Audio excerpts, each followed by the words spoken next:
Un PDG millionnaire entre accidentellement dans les toilettes pour femmes, il est choqué par ce qu'il voit. Avant de commencer, commentez d'où vous regardez. Et n'oubliez pas de vous abonner à la chaîne et d'activer la cloche pour d'autres histoires comme celle-ci. Luka Radić se tenait au sommet de la tour de verre, aux bords tranchants et aux lignes impeccables, tout comme son costume à 3000 €. Son regard survolait Zagreb qui s'étendait en dessous de lui. La ville se baignait dans la lumière dorée du tardif après-midi, mais il ne voyait rien de tout ça. Il ne voyait que des chiffres, des opportunités, des coûts. 12% en dessous des attentes, murmura-t-il, observant le reflet de ses yeux bleus glacial dans le verre. Inacceptable. Derrière lui, dans la vaste salle de réunion, 10 hommes et femmes retenaient leur souffle, immobiles comme des animaux face à un prédateur. Personne n'osait parler, personne n'osait même cligner des yeux. L'air était chargé de tension, presque palpable, se mêlant à l'odeur du café haut de gamme et du parfum encore plus coûteux. Luka tourna lentement la tête, et son expression faciale était si froide qu'elle aurait pu geler la mer Adriatique en plein mois d'août. « Avez-vous tous perdu la capacité de parler ?» demanda-t-il, la voix calme mais avec une lame qui pouvait couper des diamants. « Ou peut-être croyez-vous que les chiffres vont magiquement s'améliorer pendant que vous restez ici à trembler ?» Marina Kovač, la directrice marketing, rassembla son courage. Ses mains tremblaient sous la table alors qu'elle brisait le silence. « Monsieur Radić, le marché est instable. Tout le monde dans l'industrie enregistre une baisse. Tout le monde dans l'industrie n'a pas vos salaires. » L'interrompit Luka, s'approchant de la table. « Tout le monde dans l'industrie ne travaille pas pour Radić Holdings. » Il frappa la table de la paume de sa main. La surface en acajou soigneusement polie trembla. « Nous ne suivons pas les tendances, nous les créons. » Elle se tut, rougissant. Autour de la table, d'autres directeurs regardèrent leurs notes, leurs mains, n'importe quoi sauf lui. Luka sortit un stylo de son intérieur de veste, le faisant tourner entre ses longs doigts fins. Le stylo avait appartenu à son père, la seule chose que Luka avait gardée après la mort de l'homme. La seule sentimentalité qu'il s'était permis. « D'ici la fin de la semaine, je veux des plans de restructuration de chacun d'entre vous. Réduisez les coûts, éliminez le superflu. » Il marqua une pause. Le personnel non essentiel, Marko Horvat, le nouveau directeur des ressources humaines, leva les yeux, l'incertitude se lisant sur son jeune visage. « Monsieur, nous avons déjà réduit le personnel de 20% le trimestre dernier. Les gens font des heures supplémentaires. Ils sont épuisés. » Luka leva un sourcil. « Épuisés ? L'épuisement est un luxe pour ceux qui peuvent se le permettre, monsieur Horvat. Mon entreprise n'est pas une œuvre de charité. » Il passa ses doigts sur sa montre élégante au poignet. « Chacun est remplaçable. Souvenez-vous de cela. » La réunion se termina dans un lourd silence. Alors que les directeurs quittèrent la salle, Luka ressentit ce vide familier qui l'accompagnait depuis des années. Le succès a un prix. La solitude était la sienne. En route vers son bureau, il s'arrêta devant un miroir dans le couloir. 42 ans. Aucune mèche blanche dans ses cheveux noirs, aucune ride sur son front pour trahir ses luttes intérieures. Une façade parfaite, comme il l'avait appris. Monsieur Radić, son assistant personnel Ivan, s'approcha de lui prudemment. « Votre père serait fier. » Luka se figea. Son père n'avait jamais été fier, jamais satisfait, toujours exigeant plus, mieux, plus fort. Même maintenant, 6 ans après sa mort, le vieil homme le hantait. « Ça merci, Ivan, » répondit-il froidement. « Cela suffira pour aujourd'hui. » Alors qu'Ivan s'éloignait, Luka ressentit une soudaine migraine pulser à ses tempes. Trop de café, pas assez de sommeil. Une journée typique dans la vie d'un homme qui avait bâti un empire. Il se pencha pour ramasser un morceau de papier au sol, une note que quelqu'un avait laissée tomber. Il était simplement écrit « Comment dort-il la nuit ?» Il froissa le papier et le jeta à la poubelle. Il connaissait la réponse. Il ne dormait pas, il ne rêvait pas. Il ne comptait que ses victoires et planifiait ses prochaines batailles. C était le prix de l'Empire. Au loin, le ciel au-dessus de Zagreb s'assombrissait, annonçant une tempête. Une métaphore parfaite pour ce qui s'annonçait, bien que personne ne le sache encore. Luka sentit la douleur pulser à ses tempes alors qu'il avançait rapidement dans le couloir de son empire. La réunion avait été une autre victoire, du moins en surface. Il avait suffisamment effrayé ses directeurs pour qu'ils travaillent sûrement des heures supplémentaires au cours des prochains jours. Mais en lui grandissait une angoisse qu'il ne pouvait nommer. Ses pas résonnaient sur le sol en marbre, faisant écho dans le couloir vide. Les nettoyeurs du soir avaient déjà commencé leur travail. glissant autour de lui comme des ombres, veillant à ne pas le déranger. Personne ne le regardait dans les yeux. Personne n'osait. « Foutaise », murmura-t-il, se frottant la tempe. Il avait besoin d'aspirine et de quelques instants de tranquillité avant de retourner au travail. Il se retourna, cherchant les toilettes les plus proches. Sans réfléchir, il poussa la première porte qu'il rencontra. L'air froid le frappa, l'odeur de désinfectant se mêlant à quelque chose qu'il ne reconnut pas immédiatement. Il s'arrêta, perplexe devant les nuances roses des murs. Quelque chose n'allait pas. Puis il entendit un léger sanglot venant de la dernière cabine. Un soupir plein de douleur résonnait dans l'espace vide. « Est-ce une blague ?» murmura-t-il, réalisant qu'il se trouvait dans les toilettes pour femmes. Juste au moment où il s'apprêtait à sortir, il entendit un autre sanglot, cette fois accompagné d'un coup sourd, comme si quelqu'un avait frappé le mur avec un poing. Quelque chose le retint. Peut-être était-ce la fatigue, peut-être un moment de faiblesse dans sa façade parfaitement construite. « Allô » appela-t-il. « Y a-t-il quelqu'un là-dedans » Silence, puis un froissement de tissu. « Je pars dans 1 minute », dit une voix féminine, rauque de pleurs. « S'il vous plaît, laissez-moi juste, laissez-moi un moment. » Lucas hésita, la main déjà sur la poignée de la porte. Il aurait dû partir. Ce haine n'était pas son problème. Et pourtant, est-ce que tout va bien? Les mots sonnaient étrangers sur ses lèvres. Quand avait-il demandé à quelqu'un comment il se sentait pour la dernière fois? La porte de la dernière cabine s'ouvrit lentement. Une jeune femme, peut-être dans la fin de la vingtaine, se tenait là, le visage barbouillé de mascara, les yeux rouges de larmes. Ses vêtements, une simple blouse blanche et un pantalon noir, étaient froissés comme si elle avait dormi dedans depuis des jours. Lucas la regarda surpris. Quelque chose dans sa posture, malgré son évident désespoir, dénotait de la fierté. Il fut surpris qu'elle relève le menton et le regarde droit dans les yeux. « Je suis désolé de vous avoir dérangé, monsieur Radić, » dit-elle, s'essuyant les joues avec la manche. « Je m'en vais déjà. » Elle savait qui il était. Bien sûr qu'elle le savait. Tout le monde le savait. « Comment vous appelez-vous » demanda-t-il, ne la reconnaissant pas. « Mia Petrović » répondit-elle en ramassant son petit sac par terre. « Ancienne employée de votre département de comptabilité. Ancienne depuis la semaine dernière. » Lucas sentit son front se froncer. « Et vous revenez dans le bâtiment parce que... » Elle rit, un son court et aigre sans la moindre trace d'humour. « J'essaie de récupérer mon dernier salaire. Ça fait 3 jours. Votre département de paie, réorganisé, dit que je dois remplir encore des formulaires. C'est la procédure standard, » répondit-il automatiquement, bien qu'il n'ait aucune idée si c'est était vrai. Mia passa ses doigts dans ses cheveux sombres, essayant de les lisser. Bien sûr que c'est standard. Tout comme licencier des gens qui sont malades plus d'1 semaine. Très efficace. Son ton amer et provocateur, elle, étonna. Les gens ne lui parlaient généralement pas de cette manière. « Vous étiez malade ?»« Ma mère, elle, était. Cancer. J'ai passé 1 semaine avec elle à l'hôpital. » Elle le regarda, les yeux brillants de larmes qu'elle refusait de laisser couler. « Je suis revenu, et j'ai trouvé mes affaires dans une boîte. » Lucas ressentit une gêne dans son estomac. Les décisions de licenciement avaient été déléguées. Il n'avait jamais pensé aux destins individuels. Ce serait inefficace. « Je suis désolé pour votre mère, » dit-il, les mots étrangement lourds. « Je n'ai besoin ni de votre pitié ni de vos excuses, monsieur Radić, juste ce que j'ai gagné. » Ils restèrent là quelques instants, se regardant, la fille du directeur et la jeune femme en chemise froissée. Entre eux flottait quelque chose d'inaudible, quelque chose que Lucas ne pouvait ou ne voulait pas nommer. « Où habitez-vous, mademoiselle Petrović » demanda-t-il soudain. Son regard devint méfiant. « Pourquoi cela vous intéresse-t-il ?»« Je demande juste. »« Actuellement ?» Elle haussait les épaules. Nulle part de concret. Ces mots le frappèrent plus fort qu'il ne l'avait prévu. Sans foyer, sans revenu, à cause d'une décision qu'il avait signée sans réfléchir. Au loin, il entendit le bruit d'une tempête, le premier coup de tonnerre annonçant la pluie. Un fond parfait pour un moment qui allait tout changer.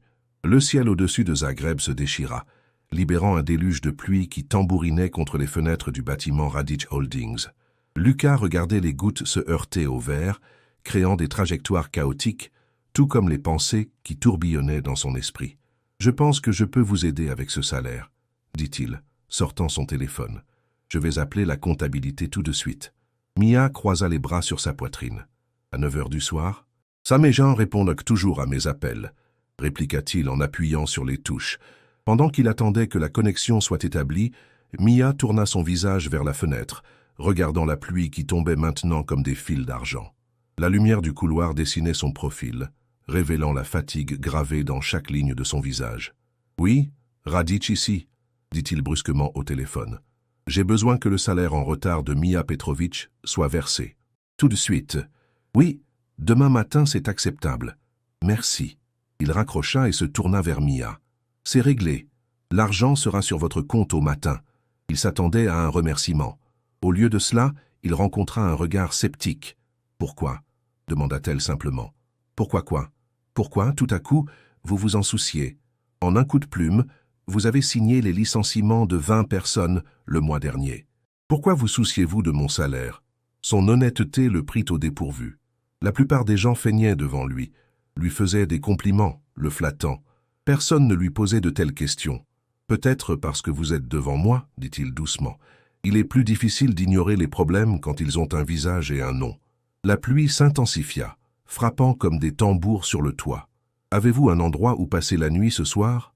demanda-t-il, s'étonnant lui-même. Mia pinça les lèvres. « J'ai des amis. Mais ce soir, vous n'avez nulle part où aller, n'est-ce pas ?» Son silence fut une réponse suffisante. « Je peux vous donner de l'argent pour un hôtel. Je n'ai pas besoin de votre charité, rétorqua-t-elle. « Ce n'est pas de la charité, c'est... » Quoi? Un rachat? Un petit geste qui vous fera sentir mieux à propos du système que vous avez vous-même créé? Sa voix tremblait, non pas de peur mais de colère contenue. Savez-vous combien de gens ne peuvent pas payer leur loyer ce mois-ci à cause de vos coupes? Lucas sentit son visage se contracter. Les affaires sont les affaires, mademoiselle Petrovic. Parfois, des décisions difficiles sont nécessaires pour la survie de l'entreprise. La survie de l'entreprise? Elle rit sans aucune trace d'humour. Votre entreprise enregistre des bénéfices records depuis 5 ans d'affilée. Combien de yachts un homme doit-il posséder pour se sentir en sécurité? Lucas serra les poings dans ses poches. Ses mots l'atteignirent plus qu'il ne voulait l'admettre. Vous ne comprenez pas la complexité de la gestion d'une multinationale. Peut-être que je ne comprends pas, avoua-t-elle. Mais je comprends l'humanité, quelque chose que votre système a clairement oublié. Ils restèrent en silence quelques instants, seul le bruit de la pluie remplissant l'espace entre eux. Lucas sentit quelque chose vibrer dans sa poitrine, une sensation désagréable qu'il avait longtemps enfouie. « Ma mère est en train de mourir », dit soudain Mia. Sa voix était douce mais ferme. « Cancer du poumon, stade 4. J'y étais avec elle quand on m'a dit de ne pas revenir. Ce N était même pas personnel. Une rumeur de bureau. 7 ans de travail. Et je n'ai même pas mérité un au revoir décent. » Lucas sentit ces mots se bloquer dans sa gorge. Il se souvint de son père, froid et distant jusqu'à la fin. Il n'était pas non plus avec lui quand il est mort. « Je suis vraiment désolé, dit-il. Et cette fois, il le pensait. « Je n'ai pas besoin de votre compassion, répéta Mia. J'ai besoin de mon emploi.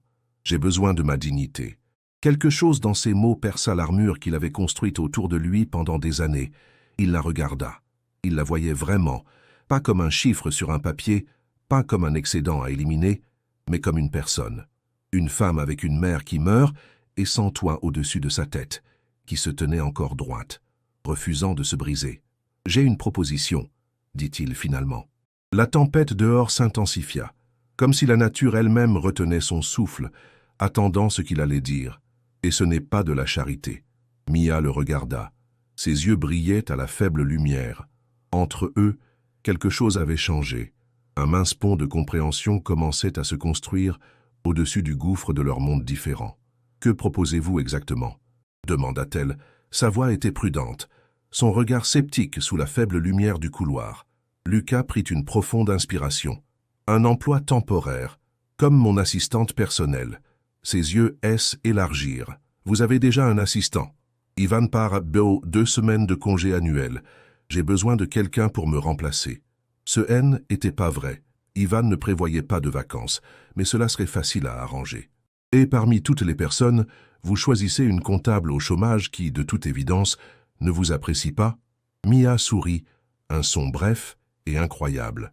Pourquoi devrais-je accepter cela? Le salaire est 3 fois plus élevé que celui que vous aviez en comptabilité, répondit-il simplement. Assez pour couvrir les frais médicaux de votre mère et trouver un nouveau logement. Mia détourna le regard, pliant et étirant ses doigts. « Je n'ai pas besoin de votre charité, répéta-t-elle, mais cette fois avec moins de conviction. Ce n'est pas de la charité si vous travaillez pour cela, souligna Lucas. Et je vais vous obliger à travailler, croyez-moi. La pluie frappait toujours les fenêtres, le rythme s'intensifiant avec la tension dans l'air entre eux. Pourquoi demanda-t-elle à nouveau, cette fois plus doucement. Pourquoi cela vous importe-t-il? Lucas ne savait pas quoi répondre. Ou peut-être ne voulait-il pas l'admettre. Disons que je suis curieux. Personne ne m'a dit la vérité en face depuis longtemps. Mia l'observait, comme si elle essayait de déceler une tromperie dans ses paroles. D'accord, dit-elle finalement. Mais j'ai des conditions. Des conditions? Cela le surprit. Les gens ne posaient pas de conditions à Lucas Radić. Oui, d'abord, j'ai besoin d'horaires flexibles pour les visites à ma mère à l'hôpital. Deuxièmement, après 2 semaines, si je suis satisfaisante, vous envisagerez mon retour permanent, pas en tant qu'assistante, mais dans mon ancien département. Et troisièmement, elle s'arrêta, levant le menton. Vous devez me promettre que vous ne licenciez plus les gens qui prennent un congé de maladie pour s'occuper de membres de leur famille malade. Lucas la dévisagea, abasourdi par son audace. Vous savez avec qui vous parlez? Oui, avec un homme qui a besoin d'une assistante. Elle ne fléchissait pas sous son regard. Après un long moment, Lucas acquiesça. D'accord, j'accepte les conditions. Commencez demain à 9 heures. 3 jours plus tard, Lucas était assis dans son bureau, observant Mia trier efficacement des documents sur son bureau. À sa grande surprise, elle était une assistante extraordinaire, organisée, efficace, et, surtout, elle n'avait pas peur de lui dire quand il se trompait. Alors qu'il examinait le rapport qu'elle venait de lui donner, son téléphone sonna. Il fronça les sourcils en voyant un numéro inconnu. « Radić », répondit-il brièvement. « Monsieur Radić ». La voix au bout du fil était froide et formelle. « Ici, l'inspecteur Novak du Bureau de lutte contre la corruption et le crime organisé. Je souhaiterais organiser une réunion avec vous dès que possible. » Lucas sentit son sang se glacer. « À propos de quoi? Il y a certaines irrégularités dans les rapports financiers de votre entreprise qui nécessitent des explications. Nous avons des raisons de croire qu'il y a eu d'importantes fraudes fiscales. »« C'est absurde, » répondit Lucas automatiquement, mais il sentait son cœur battre plus vite. « Nos rapports financiers sont impeccables. Nous allons devoir vérifier cela, » répondit l'inspecteur. « Je vous attends demain à 10 heures dans nos bureaux. Apportez toute la documentation pertinente pour les 3 dernières années fiscales. » La connexion se coupa avant que Lucas ne puisse dire quoi que ce soit de plus. Il posa lentement le téléphone, son esprit courant à travers les possibilités. Mia se tenait devant son bureau, visiblement inquiète par le changement sur son visage. « Tout va bien? »« Uescoc, » dit-il doucement. « Ils veulent me voir demain. » Quelque chose au sujet d'irrégularités financières. La couleur disparut du visage de Mia. « Mais c'est impossible. J'ai travaillé en comptabilité. Nos chiffres ont toujours été clairs. » Lucas se leva, sentant son adrénaline couler dans ses veines. « Quelqu'un essaie de détruire l'entreprise. Ou moi, personnellement. Qui pourrait faire ça ?» demanda-t-elle. Lucas sourit amèrement. « Faites une liste. La concurrence. Les anciens partenaires. Les anciens employés. » Il s'arrêta, la regardant. « Peut-être même des employés actuels. » Mia recula, visiblement blessée. « Vous pensez que je ne sais pas quoi penser. » La coupa-t-il brusquement. Je sais juste que cela va détruire tout ce pourquoi j'ai travaillé ces 15 dernières années si je ne résous pas ce problème. Mia prit une profonde inspiration, puis fit quelque chose qui le surprit complètement. Elle s'approcha et posa sa main sur son bureau, se penchant vers lui. « Je vais vous aider, » dit-elle avec détermination. « Je connais le système de l'intérieur. Je sais comment trouver des irrégularités s'il y en a. Pourquoi m'aideriez-vous » demanda-t-il avec méfiance. « Vous pensiez que J était un monstre il y a quelques jours. » Ses yeux rencontrèrent les siens sans peur. « Peut-être que vous êtes un monstre, » dit-elle franchement. « Mais vous n'êtes pas un criminel. Et je déteste l'injustice, peu importe à qui elle arrive. » À ce moment-là, en la regardant se tenir devant lui, prête à se battre pour l'homme qui l'avait licencié, Lucas ressentit quelque chose changer en lui. Quelque chose de fondamental et d'irréversible. La tempête qui se préparait était bien plus dangereuse que celle qui faisait encore rage dehors. Les jours suivants, Lucas et Mia travaillèrent sans relâche, passant en revue des milliers de documents, cherchant des irrégularités qui pourraient servir de base à l'enquête. La réunion avec l'USCOC ne fit que confirmer la gravité de la situation. Quelqu'un avait falsifié des rapports financiers. cachant des millions qui auraient soi-disant terminé dans le fonds privé de Lucas aux îles Caïmans. « Je n'ai jamais ouvert de compte aux Caïmans », répéta Lucas pour la 100e fois, frottant ses yeux fatigués par les nuits sans sommeil. L'horloge au mur indiquait 3 heures du matin, mais lui et Mia ne pensaient pas à se reposer. « Je vous crois », dit Mia, sans lever les yeux de l'écran. « Oh mais nous avons besoin de preuves, pas seulement de mots. » Lucas l'observait alors qu'elle travaillait, ses cheveux tombant sur son visage alors qu'elle examinait les données avec concentration. Au cours de la semaine écoulée, elle était devenue son unique allié. Le reste de l'entreprise murmurait dans son dos et le conseil d'administration avait déjà commencé à envisager son remplacement. « Pourquoi m'aidez-vous » demanda-t-il soudainement. « Vous auriez pu simplement partir avec le salaire que je vous ai assuré, trouver un nouvel emploi. Oubliez tout ça. » Mia leva les yeux, la fatigue marquant des ombres sous ses yeux. « Parce que je déteste l'injustice, même quand elle touche des gens que je n'apprécie pas particulièrement. »« Donc vous ne m'aimez toujours pas ?» Ses lèvres se courbèrent en un petit sourire. « Ça, je suis encore en train de décider. » Ils retournèrent au travail, le silence étant seulement interrompu par le bruit des claviers et le froissement occasionnel de papier. Puis Mia se leva brusquement, son visage illuminé par une expression de découverte inattendue. « J'ai trouvé quelque chose, » dit-elle, sa voix tremblant d'excitation. « Regardez ces transactions. Les signatures pour les approbations, ce ne sont pas les vôtres. » Lucas se précipita vers elle, se penchant, à travers son épaule pour voir mieux. « Je ne comprends pas. Ça ressemble à ma signature. »« Oui, mais ce n'est pas ça, » dit-elle en ouvrant un autre dossier. « Je l'ai comparé avec vos vraies signatures sur d'autres documents. Il y a des différences subtiles. Quelqu'un a falsifié votre signature, et cette personne a accès à votre ordinateur, à vos mots de passe. Ivan, chuchota Lucas, sentant sa gorge se serrer. Mon assistant personnel. La seule personne ayant un accès complet. Ivan. Mia avait l'air choquée. Mais pourquoi ferait-il ça? Pour l'argent, je suppose. Ou pour se venger. Lucas commença à marcher dans son bureau. Je lui ai toujours fait confiance. Ça fait 5 ans qu'il est à mes côtés. Mia se leva, s'approcha de lui et posa sa main sur son épaule. C'était la première fois qu'elle le touchait. Nous avons besoin de preuves. Quelque chose de concret que nous pourrons montrer aux enquêteurs. Lucas hocha la tête, ressentant la chaleur de sa main à travers le tissu fin de sa chemise. « Aide-moi à les trouver. » Le lendemain matin, armés des preuves qu'ils avaient découvertes, Lucas et Mia se préparaient à rencontrer Ivan. Le plan était simple, l'affronter avec les preuves en tête-à-tête et enregistrer son aveu avant de contacter les autorités. Mais Ivan était un pas en avant. Quand ils arrivèrent dans le bureau de Lucas, ils le trouvèrent déjà là, un pistolet posé devant lui sur la table. « Je savais qu'il était une erreur de te laisser en vie, » dit Ivan, regardant Mia avec haine. « J'aurais dû insister pour que nous te licencions il y a des mois. »« Pourquoi, Ivan ?» demanda Lucas doucement, plaçant Mia derrière lui. « Pourquoi m'as-tu trahi ?»« Trahi ?» Ivan éclata de rire, un son amer qui résonna dans le bureau. « C'est toi qui m'as trahi, Lucas. Tu m'as promis un partenariat il y a 5 ans. Tu te souviens ? Sois juste patient, Ivan, ton heure viendra. Eh bien, je t'ai regardé, et j'ai attendu, te voyant bâtir un empire sur mes idées, ma sueur. Ce n'est pas vrai, dit Lucas, mais il ressentait une piqûre de doute. En effet, il avait promis à Ivan plus de responsabilités, mais avait toujours retardé cette conversation. Vraiment ? Ivan leva le pistolet. La vérité, c'est que tu m'as utilisé, tout comme tu utilises tous ceux qui t'entourent. Elle n'est qu'un de tes nouveaux jouets. Il hocha la tête vers Mia. La question est combien de temps avant que tu ne la brises aussi. Arrête, Ivan, dit Mia, avançant vers Lucas. Ce n'est pas la solution. Tais-toi, cria Ivan.